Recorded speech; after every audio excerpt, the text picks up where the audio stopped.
우리는 참 의미 있는 이 시간 갖습니다. 우리의 일생 동안 의미 없는 날이 어디 있겠습니까마는 그럼에도 한 해를 마무리 짓고 또 새해를 맞이하는 이 시간이야말로 그 어느 날보다도 의미가 깊다 하겠습니다. 이 의미 있는 날에 어떤 말씀이 가장 우리에게 복이 될까 이런 것을 늘 생각을 하게 됩니다. 특별한 어떤 날들 365일 다 제각각의 의미가 있고 소중한 날들이겠지만 특별히 기념이 될 만한 이런 날들은 더욱더욱 우리 성도들이 하나님의 은혜 입기를 원하고 복 받기를 원하는 그런 말씀을 전하고자 늘 간절한 마음이 됩니다.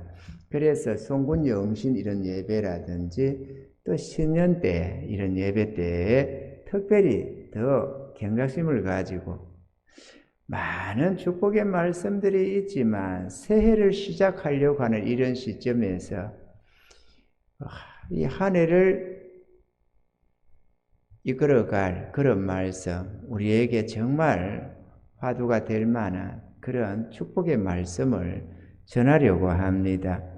그래서 오늘 이 여호수아 1장 1절로 9절 말씀은 바로 거기에 합당한 말씀이라고 생각이 되어집니다. 왜냐하면 이스라엘 애굽에서 종살하던 이스라엘이 광야 40년 생활을 마치고 이제 하나님이 그 조상으로부터 약속되어진 그 약속의 땅을 이제 정복하러 들어가는 바로 그 시점의 말씀이기 때문에 그렇습니다. 우리가 한 해를 이렇게 은혜 가운데 보내고 또 새로운 한 해를 우리가 도전적으로 나아가서 하나님이 우리에게 허락하시는 그 복된 약속들을 쟁취하고 새로운 지경을 확장하고자 하는 바로 그런 때가 바로 새해를 맞이하는 자세가 아니겠습니까? 하나님을 모르는 자들은 저 강원도 지역의 속촌에 어디는 정동진을 찾고 말이죠. 우리 주님의 그림자라고 할 수 있는 하늘의 태양을 바라보면서 소원을 빌고 그러지만 우리는 진실로 하늘의 태양, 진정한 우리 주님을 바라보면서 하늘의 하나님의 은혜 가운데서 우리가 한 해를 보내며 새해를 맞이하려고 하는 것입니다. 할렐루야. 그리고 우리가 새로운 이제 앞날을 향해서 도전적으로 우리가 나아가야 되겠는데 바로 그 말씀이 오늘 새로운 땅, 이 약속의 땅을 정복하러 들어가는 여호수아와 이스라엘의 그 형편과 우리가 유사하다라고 할 수가 있겠기에 이 하나님이 축복하시는 이 말씀으로 우리가 은혜 받기를 원하는 것입니다. 아멘이죠? 왜냐하면 이 약속의 말씀은 지난날 여호수아와 이스라엘 백성에게만 해당되는 말씀이 아니고 말세를 만난 우리를 위해서도 동일하게 약속되어져 있는 말씀이라는 점입니다. 그래서 하나님의 말씀은 변함이 없는 진리인 것입니다. 할렐루야. 우리 하나님은 오늘 이 말씀 속에서 첫째로 마음을 강하게 하고 담대히 하라는 말씀을 이 짧은 본문 속에서 3번씩이나 하셨습니다. 마음을 강하게 하고 담대히 하라. 왜 마음을 강하게 하고 담대히 하라고 했느냐? 여호와가 너와 함께 하기 때문이다. 이렇게 말씀을 했습니다. 하나님께 쓰임받는 거룩한 종들은 모두가 하나같이 자신이 연약한 존재임을 깨달은 자들입니다. 할렐루야. 그리고 그것은 하나님께 쓰임받는 절대적인 조건이기도 합니다.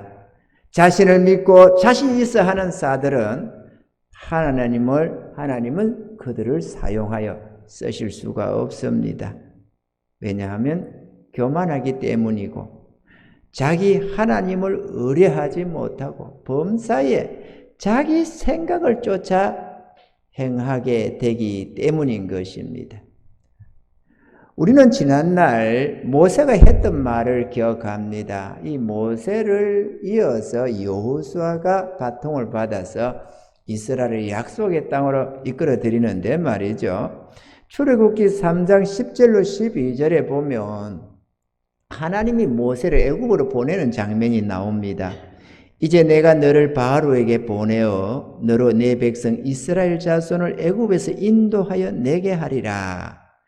이 말을 들은 모세가 반응을 합니다. 모세가 하나님께 고하되 내가 누구간데 바로에게 가며 이스라엘 자손을 애굽에서 인도하여 내리까?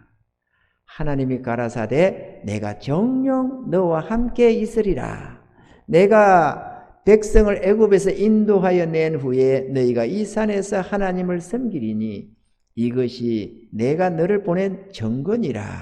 이렇게 하나님이 말씀을 하셨습니다. 이 모세는 하나님이 자신을 애굽으로 보내어 이스라엘을 구원해 낸다는 말씀을 듣고는 벌쩍 뛰었습니다. 내가 누구간데 바로에게 가며 이스라엘 자손을 애굽에서 인도하여 내리까? 이렇게 말이죠.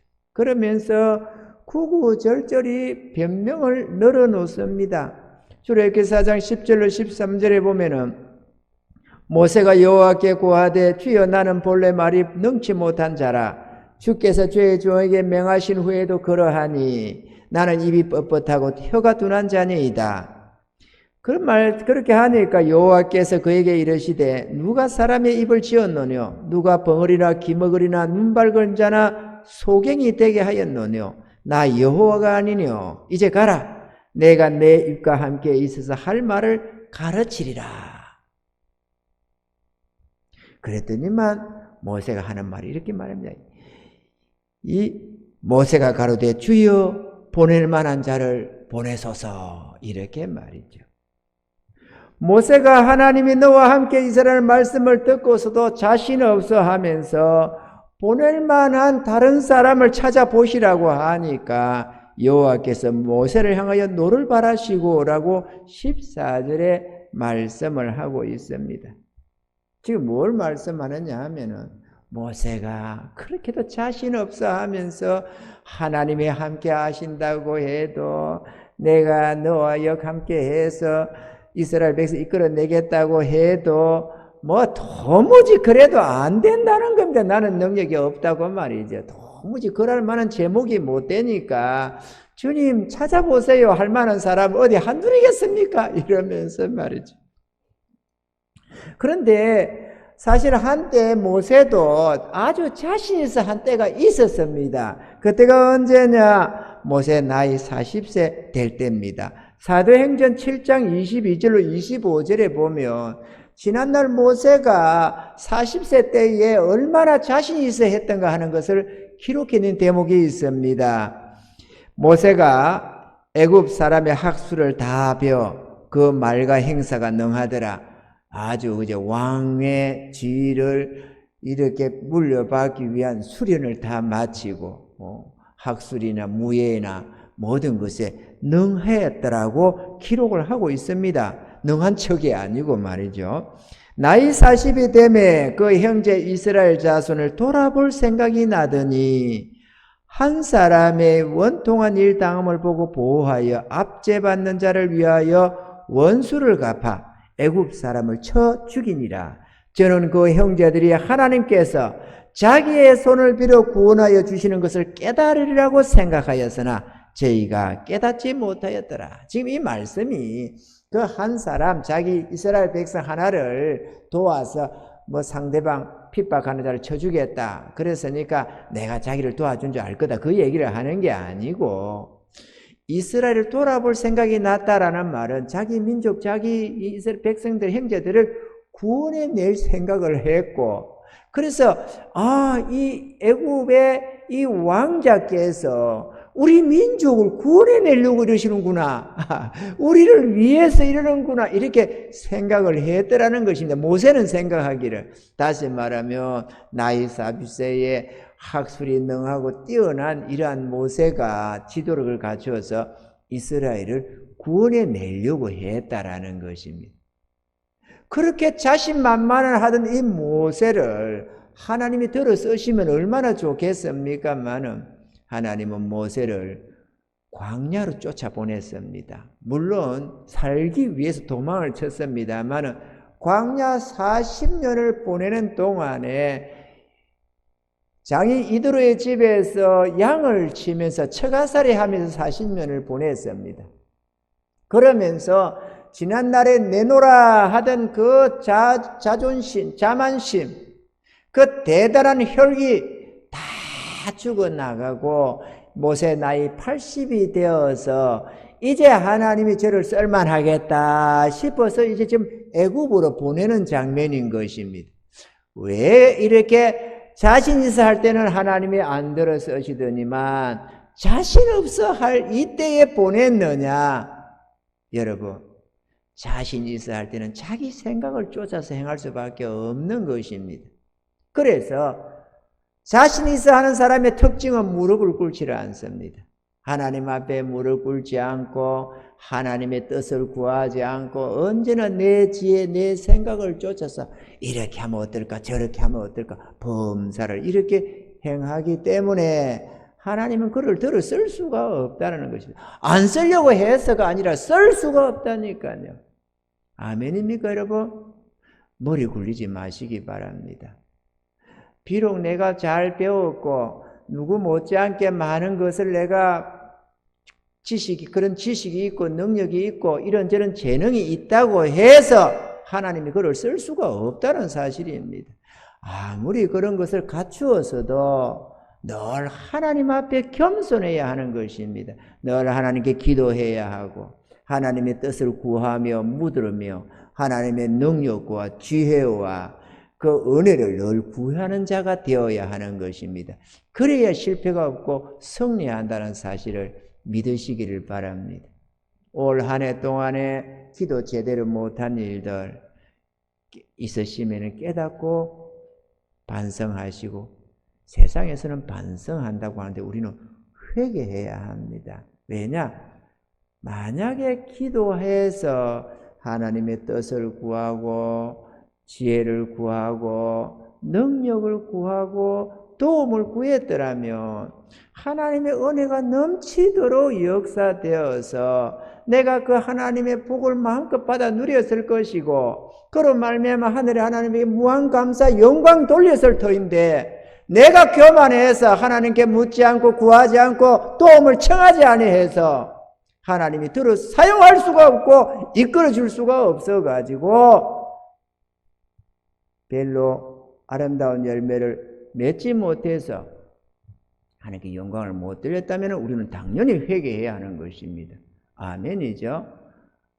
우리가 이 한 해를 보내면서 세상은 망년에 이래가 자꾸 뭔가를 잊겠다고 하는데 우리는 우리의 어리석은 것, 잘못했던 것, 허물졌던 것을 기억해내고 하나님 앞에 회개해야 하는 것입니다. 왜 그래야 되느냐?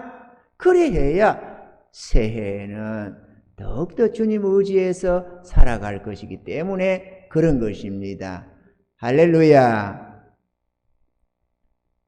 우리들에게 능력이 있다고 하나님이 쓰시는 것은 아닙니다. 그를 낮추시고 시험하여 겸손해져서 자기를 의뢰하지 않고 오직 자기 하나님만을 의뢰하기까지 훈련하신 다음에 들어 사용하시는 하나님이신 것입니다. 그래서 이제는 자신의 연약함을 깨닫고 자신 없어 하는 바로 그들에게 하나님이 강하고 담대하라 이렇게 말씀을 하는 것입니다. 모세에게도 강하고 담대하라 내가 너와 함께 할 것이다 이렇게 자꾸 말씀을 했습니다만 여호수아 장군에게도 끊임없이 강하고 담대하라고 계속해서 말씀을 하시는 것입니다. 만약에 여호수아가 자신 있어 했더라면 절대로 강하고 담대하란 말을 안 했을 것입니다. 아멘이죠. 우리가 2022년을 별로 그렇게 행한 것이 없고 아름다운 것이 별로 없었고 이런저런 실수도 많았고 연약한 것이 많았더라도 그래도 우리는 우리 하나님을 의지해서 강하고 담대해져야 될 줄로 믿습니다. 내가 자신 없다, 나 같은 게 뭘 할 수 있겠나, 이런 생각이 든다면 오늘 이 말씀이 우리에게 위로가 될 수 있기를 바랍니다. 사실 저도 그런 생각을 해봅니다. 야, 참 자신 없다.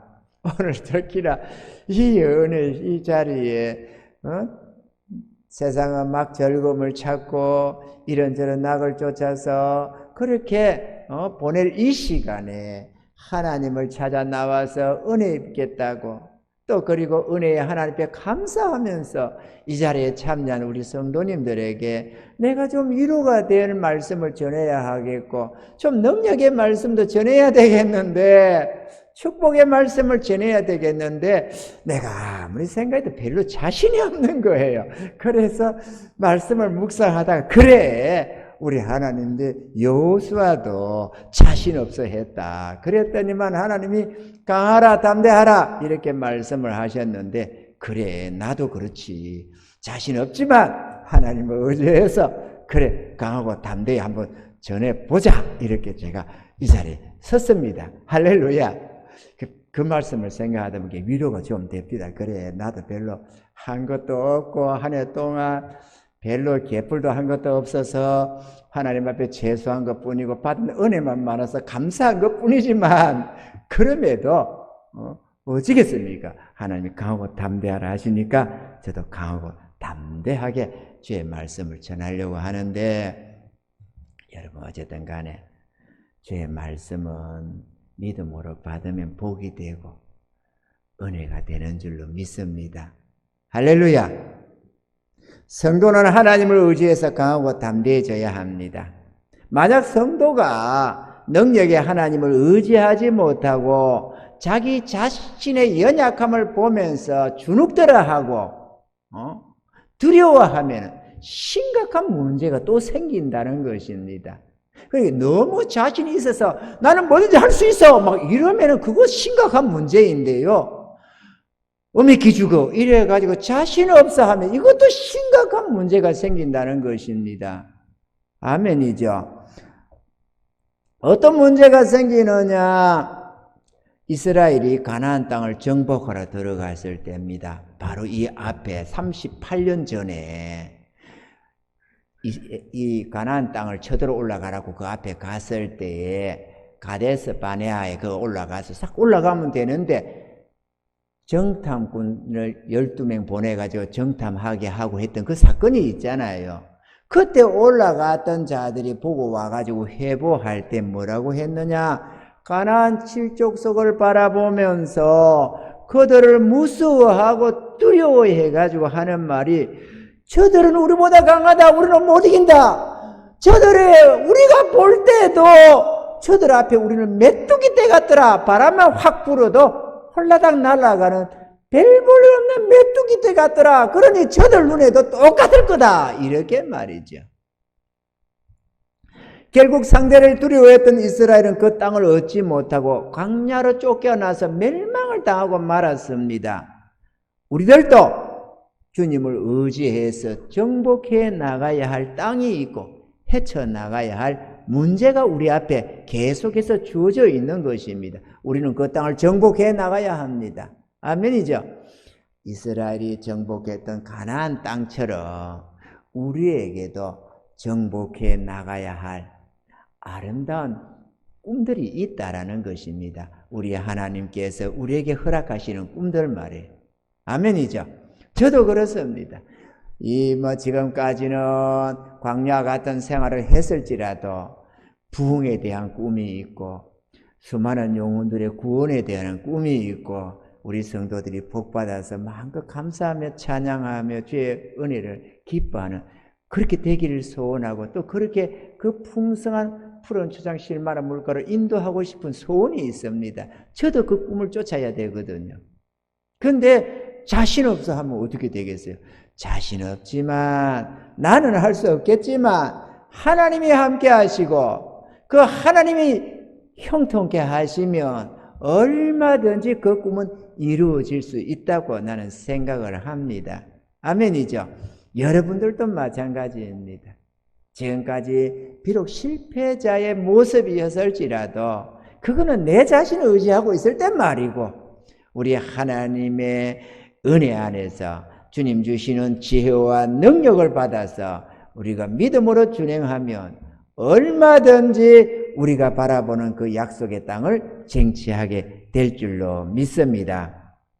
그렇기 때문에 자신감을 갖되 우리 하나님을 의지해서 강하고 담대해지시기를 주의 이름으로 축원합니다. 할렐루야. 둘째로 주의 법을 따라 행하고 좌우로 치우치지 말아야 합니다. 이거 참 중요한 겁니다. 마태복음 11장 28절로 30절에 우리가 많이 아는 말씀이죠. 수고하고 무거운 짐진 자들아 다 내게로 오라. 내가 너희를 쉬게 하리라.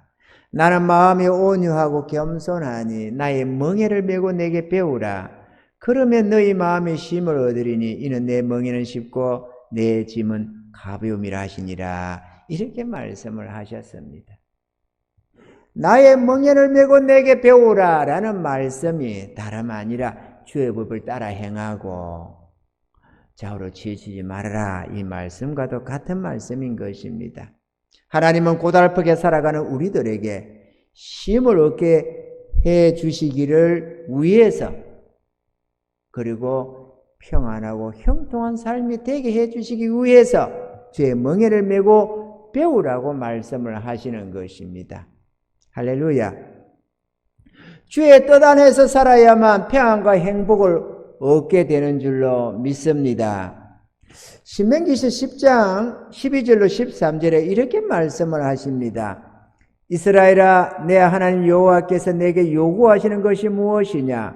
곧 내 하나님 여호와를 경외하여 그 모든 도를 행하고 그를 사랑하며 마음을 다하고 성품을 다하여 내 하나님 여호와를 섬기고 내가 오늘날 내 행복을 위하여 내게 명하는 여호와의 명령과 규례를 지킬 것이 아니냐, 이렇게 말씀을 하셨습니다.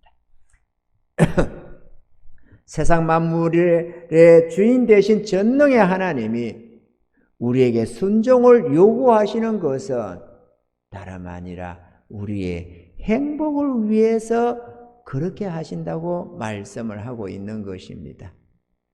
아멘이죠.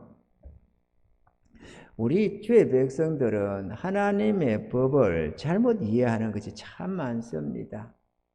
그래서 꼭 그렇게 안 살면 안 되나, 하나님이 명하시는 말씀 앞에 막 이렇게 저렇게 핑계도 대고 불순종도 하고 하는 것이 많습니다만은, 하나님의 모든 말씀은 우리의 행복을 위해서 기록해 놓고 있다는 사실을 꼭 기억하시고 그 말씀을 따라 행하고 좌우로 치우치지 않는 은혜가 있기를 바랍니다.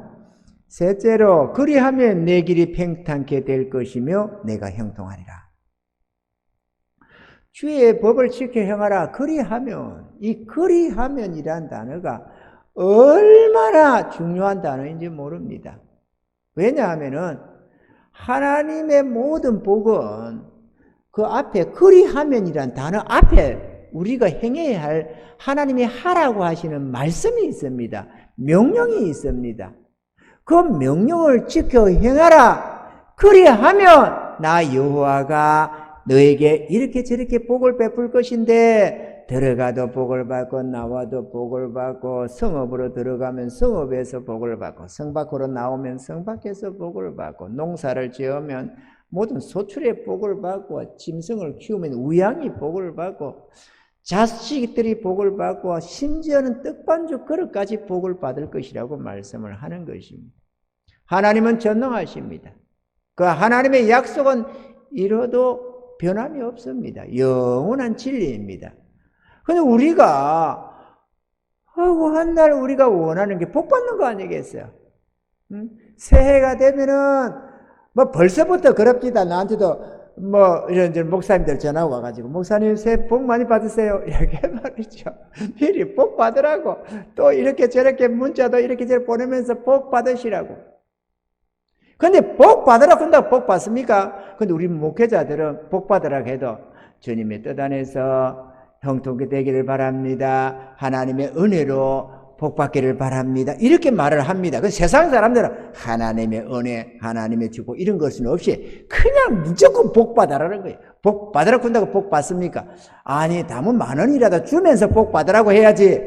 아무것도 안 주고 손 그냥 복 받아라, 복 받아라. 그렇게 공포탄을 발휘하면 되겠어요? 실탄을 가지고 장전해서 복 받으라고 해야지. 뭘 하나 주면서. 안 그래요?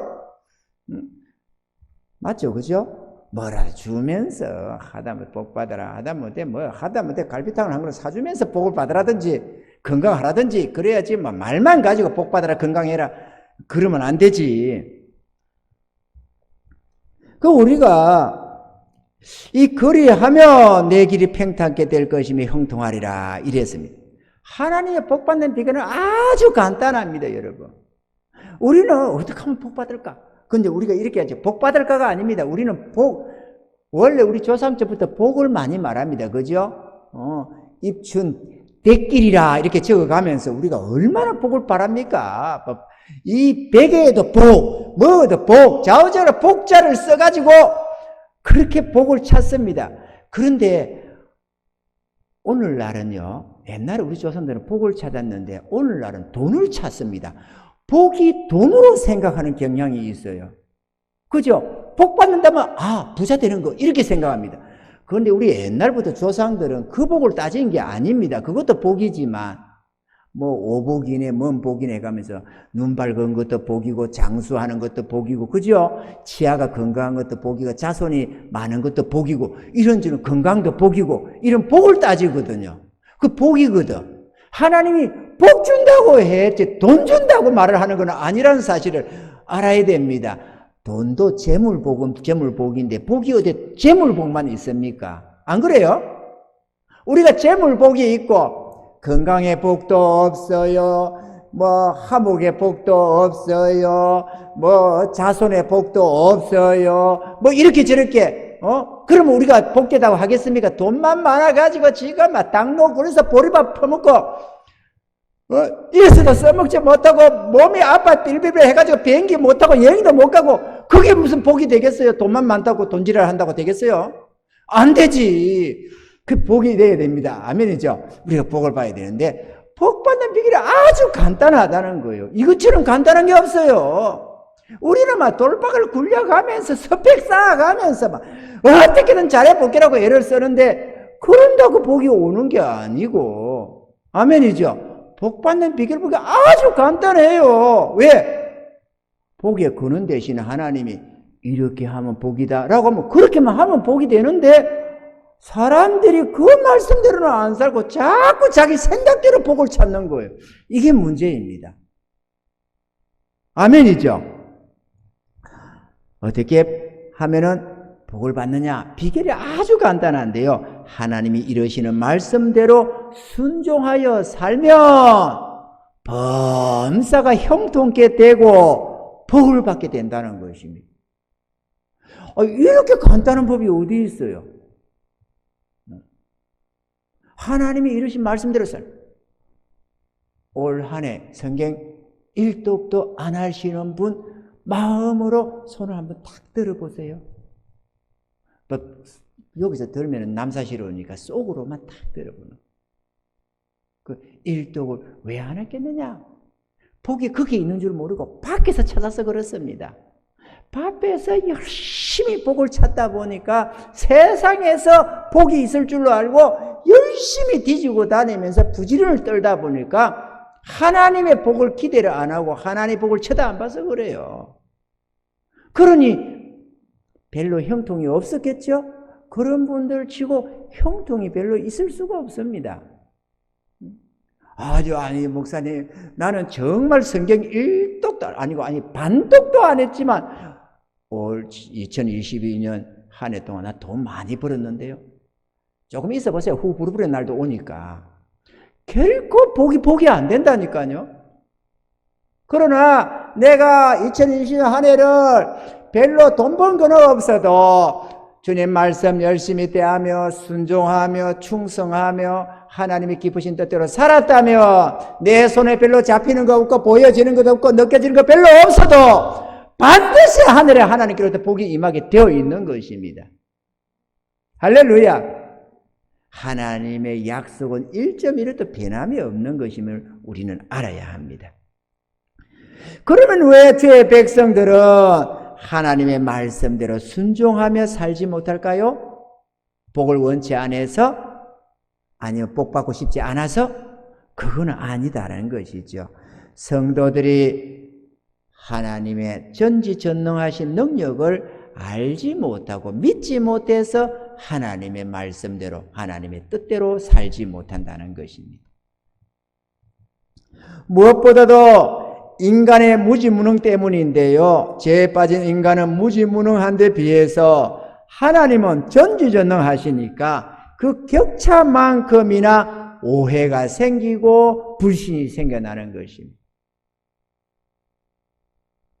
예를 들어서 우리 인간은 내 돈 남은 할 것 없이 어떻게든 끌어모아야만 부해질 것 같아요. 그죠? 이게 인간의 죄에 빠진 인간의 기본 상식입니다.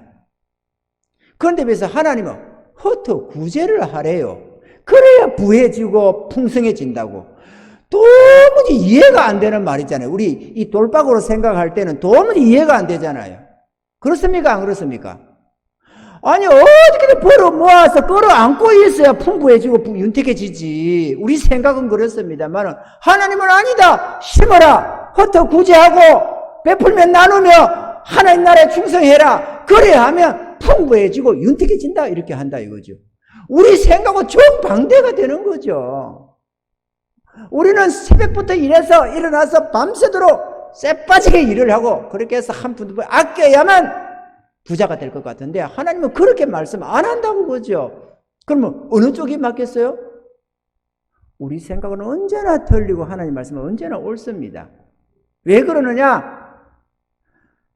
우리의 개념대로 하나님이 역사를 하는 게 아니고 하나님의 전능하심에 따라서 하나님이 지혜로 말씀하시기 때문에 하나님이 그 말씀대로 행하는 자에게 복을 주기 때문에 될 수밖에 없어요. 반드시 그 말씀대로 성취하기 때문에 복을 받을 수밖에 없다라는 사실입니다.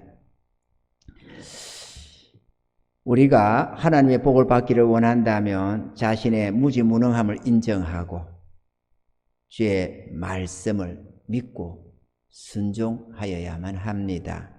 아멘이죠. 시편은 이렇게 말씀합니다. 시편 107편 17절로 20절에 미련한 자는 저희 범과 죄악의 연고로 곤란을 당하며 저희 혼이 각종 식물을 싫어하여 사망의 문에 가깝도다. 이에 저희가 그 근심 중에서 여호와께 부르짖음에 그 고통에서 구원하시되 어떻게 구원하시느냐? 제가 그 말씀을 보내어 저희를 고치사 위경에서 건지시는도다.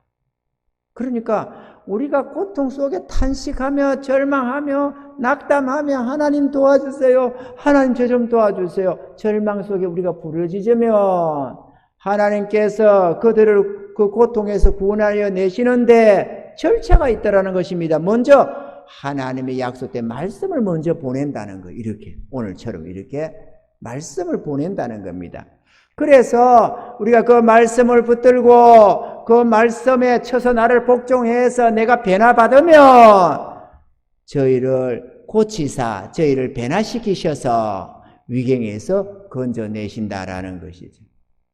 그러니까 우리가 도와달라 군다고 가만히 놔놓고 돈만 딱 주고 문제만 딱 해결해 주는 게 아니고 우리의 잘못된 사상, 우리의 잘못된 생각들, 잘못된 습관들, 허물진 모습들 이런 것들을 하나님의 말씀으로 변화를 시키셔서 그 위경에서 건져내시더라.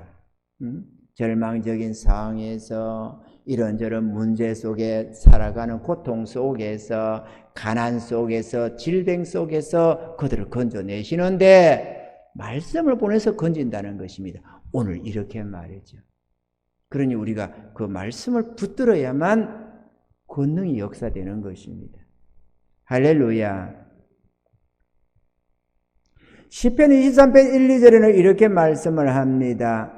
여호와는 나의 목자시니 내가 부족함이 없으리로다. 그가 나를 푸른 초장에 누이시며 실만한 물가로 인도하시는도다.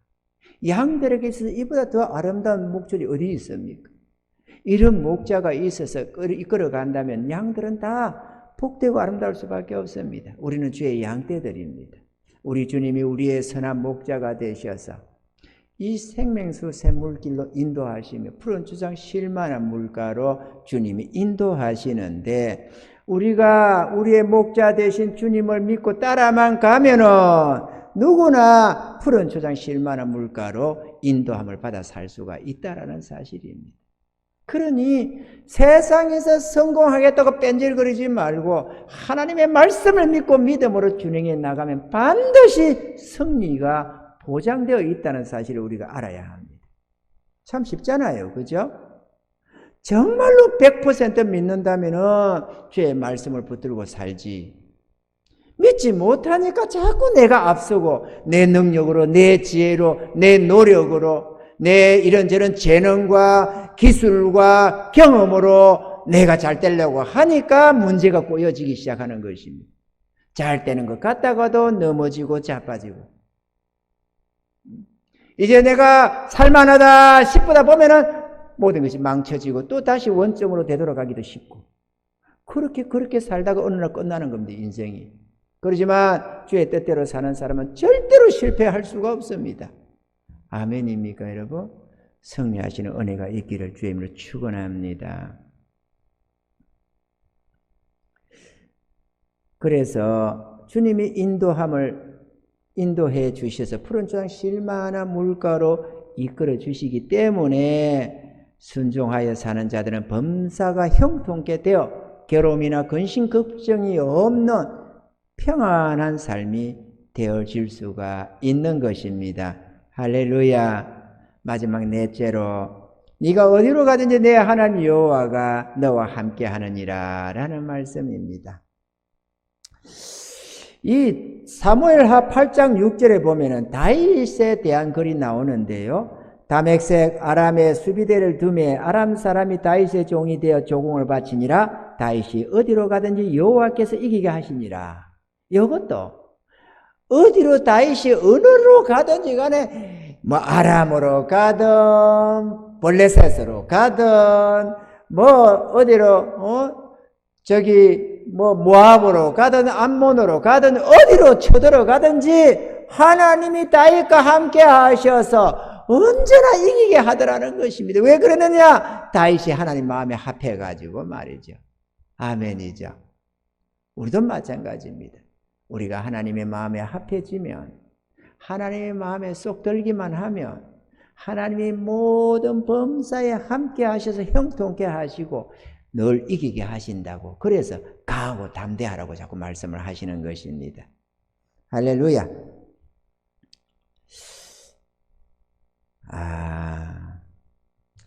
지난날 우리 청년 하나가 군입대를 앞두고 생각나는 게 있어 그렇습니다. 군입대를 해야 되는데 군에 가면 2년이라는 세월이 군에서 썩는다, 이런 생각이 주로 있나 봐요, 청년들 속에서. 그래서 뭐 열심히 사회에서 싸워서 승리해 가야 되는데 2년 동안 군생활을 하면은 2년 헛되이 보내는 것 아니냐, 이렇게 생각을 해가지고 고심을 많이 하길래 상담을 통해서 아니다, 우리가 하나님의 뜻 가운데 서면 믿음으로 사는 자들은, 하나님의 자녀들은 하나님이 함께 해 주셔서 네가 어디로 가든지 하나님이 너와 함께 하셔서 승리케 해주신다. 내가 잘해서 승리하는 게 아니고 하나님이 함께 해주셔서 승리케 해주셔서 승리할 수가 있다. 걱정 마라, 이렇게 했는데 이 말씀을 믿음으로 찰랑 받았습니다.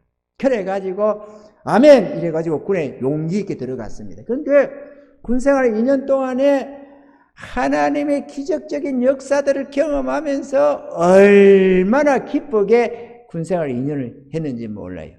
그때 공군 그쪽에서 공군 사령부라고 했나요?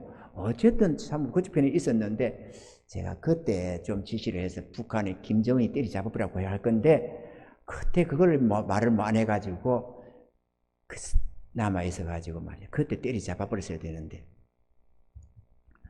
어쨌거나 그렇게 해서 2년 동안에 은혜가 충만해가지고 간증도 지금까지도 그래. 그 은혜 속에서 그 다음부터 자신 있게 막 하나님 앞에 도전을 해가지고 막 남들이 뭐 되지도 않는 그런 막 직장에도 덜렁 붙어버리고 이리도 하고 저리도 하고 이래가지고 지금까지도 탑을 달리면서 잘하고 있다는 소리 듣고 있잖아요. 정말 누구라고 말은 안 하겠는데 어쨌거나 그렇게 해서 막 그래서 그런지 저래서 그런지 하면서 가다 소고기도 사주시고 나한테 그러더라고. 얼마나 감사한지 몰라요. 사랑하는 성도 여러분, 하나님을 즐거워하며 주님과 함께하는 성도들이 되시기 바랍니다. 우리는 흔히 이렇게 기도를 합니다. 하나님, 저와 함께해 주시옵소서. 이런 기도들 하시죠? 하나님, 저와 함께해 주시옵소서. 은혜 내려 주시옵소서. 이런 기도를 하죠. 그러면서 자기 자신은 하나님의 뜻대로 살기를 원치 않는 모순된 모습을 보일 때가 종종 있다라는 사실입니다. 우리는 그렇게 살아서는 안 됩니다. 하나님께서 나와 함께 해 주시기를 바란다면 나도 주의 뜻을 행함으로써 하나님과 함께 사는 삶을 살고자 소원하며 노력해야 한다는 것입니다. 아니, 하나님들은 나와 함께 해달라고 하면서 나는 하나님 뜻대로 살기를 원치 아니하고 내 고집대로 내 생각대로 살아가면서 하나님들은 나와 함께 해달라면 되느냐고, 그죠? 하나님이 나와 함께 하고자 하는 것은 하나님의 소원입니다. 문제는 우리가 하나님 뜻대로 안 살려고 해서 문제이고 하나님과 함께 안 하려고 하니까 문제지. 그러니까 나는 마음대로 살면서 하나님은 내 원대로 좀 도와달라는 거죠. 이게 말이 안 되는 소리거든요. 이해가 되시죠? 그건 옳은 게 아니지. 나는 예를 들어서 우리가 하나님과 우리 사이, 주님과 우리 사이를 주님은 신랑 되신 주님, 우리는 신부된 교회, 이거를 우리 가정의 비유로 한다면 남편대로 오직 나만 쳐다보고 나와 함께 해달라고 하면서 나는 마음껏 바람피고 돌아다니는 각시, 이게 말이 안 맞잖아요. 나도 남편을 사랑하면서 남편을 바라보고 살면서 남편대로 나와 함께 해달라고 해야지, 나는 내 마음대로 바람피고 돌아치면서 남편만 보고 나만 쳐다보고 살라고 하면 되겠느냐고, 그죠? 하물며 하늘의 하나님들은 나만 쳐다보고 나를 위해서 나와 함께 해달라고 그렇게 하면서 나는 하나님 뜻대로 안 살려고 하고 하나님과 함께하는 시간을 즐거워하지 아니하고 내 쪼대로 그렇게 살아가면서 어떻게 하나님들은 나와 함께 해주세요, 나와 함께 해주세요. 하나님이 함께 해줄 수가 하기 싫어서가 아니라 정말로 함께 해주고 싶어서 소원을 삼는 하나님이시지만 함께 해줄 수가 없어요. 왜? 내가 싫어하니까. 나와 함께 해달라는 건 내 감정뿐이고 내 생각이고 실제로 나의 행동은 하나님과 함께 안 하려고 하니까 문제가 생기는 것입니다. 우리는 그 태도를 좀 바꿔야 합니다. 아멘이죠? 2022년 한 해 동안은 내 마음대로 막 꽃빛 불린 망아지 새끼처럼 이렇게 좀 살았을지라도 2023년은 주여 내가 주와 함께 하기를 소원하나이다. 이렇게 말이에요. 주님을 붙잡는 신앙, 주님의 뜻대로 한번 살아보겠다고 결심하는 그런 날들이 될 수 있기를 바랍니다. 그래서 시간 좀 내서 말씀도 보고 시간 좀 내서 기도 생활도 하고 예배 생활도 좀 더 충실하게 하고 하나님의 기쁘신 뜻대로 풍성한 삶이 되기를 원하면 좀 심으라. 그러면은 좀 심어서 하나님 앞에 예물도 드리고 선교나 구제나 이런저런 전도회나 물질도 좀 사용도 하고 움켜잡고 씨 뿌림이 없으면 어떻게 하나님 복을 줍니까? 뿌려라. 그러면 내가 채워주마. 넘치도록 부어주마. 이렇게 하면 아멘하고 믿음의 발도 한번 떼보고 해봐야 할 것 아니에요. 하나님의 기적도 맛볼 것 아닙니까? 아멘이죠? 해봐야 됩니다. 우리 생각대로 가지고 그러면 손해보지 안 그렇습니다. 하나님의 말씀은 언제나 우리의 행복을 위하는 말씀이기 때문에 그렇습니다. 내가 하나님의 뜻대로 살고자 할 때 하나님도 나와 함께 해줄 수가 있기 때문인 것입니다. 모세는 하나님께 이렇게 말했습니다. 출애굽기 33장 16절에 보면 나와 주의 백성이 주의 목전에 은총 입은 줄을 무엇으로 알리이까? 주께서 우리와 함께 행하심으로 나와 주의 백성을 천하 만민 중에 구별하심이 아니니까. 아멘이죠? 주께서 우리와 함께 해주시는 것이 형통이요 축복인 줄로 믿습니다. 시편 73편 28절에는 하나님께 가까이 함이 내게 복이라. 내가 주 여호와를 나의 피난처로 삼아 주의 모든 행사를 전파하리이다. 이렇게 시편 기자는 고백했습니다. 이 같은 고백, 하나님께 가까이 함이 내게 복이라. 이 같은 고백이 우리의 고백이 될 수 있기를 바라고, 다가오는 2023년은 하나님이 우리와 함께 하셔서 저와 여러분들의 삶이 복되고 형통케 되시기를 간절히 주의 이름으로 축원드립니다. 할렐루야.